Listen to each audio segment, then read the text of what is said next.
The Jewish Story. This week's story from the Holocaust is taken from the book Neighbours, The Destruction of the Jewish Community in Jedwabne, Poland, written by Jan Gross. Soldiers ordered the Jews to bring out all the holy books and Torahs from the synagogue and burn them. When the Jews refused, Germans ordered them to unroll the Torahs and douse them with kerosene, and then they set them alight. They ordered Jews to sing and dance around the huge burning pile.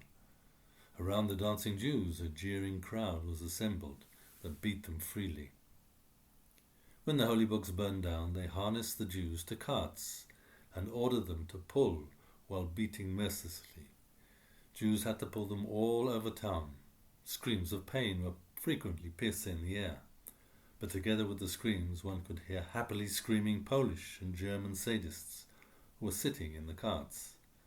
Poles and Germans continued to torment the Jews until they chased them to a swampy little river near the town.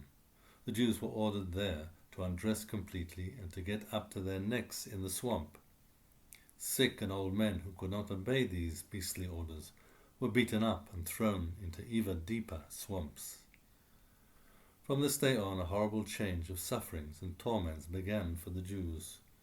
Poles were the main tormentors as they mercilessly beat men, women and children irrespective of their age. They also sent Germans at every opportunity by insinuating things.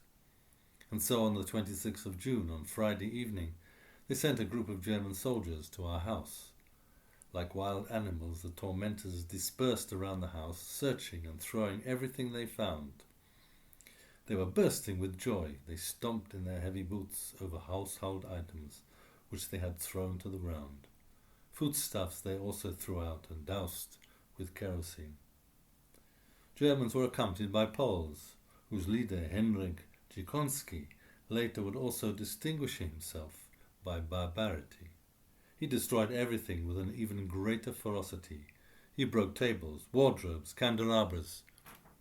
When they finished destroying things, they started beating up my father. Escape was impossible because the house was surrounded by soldiers.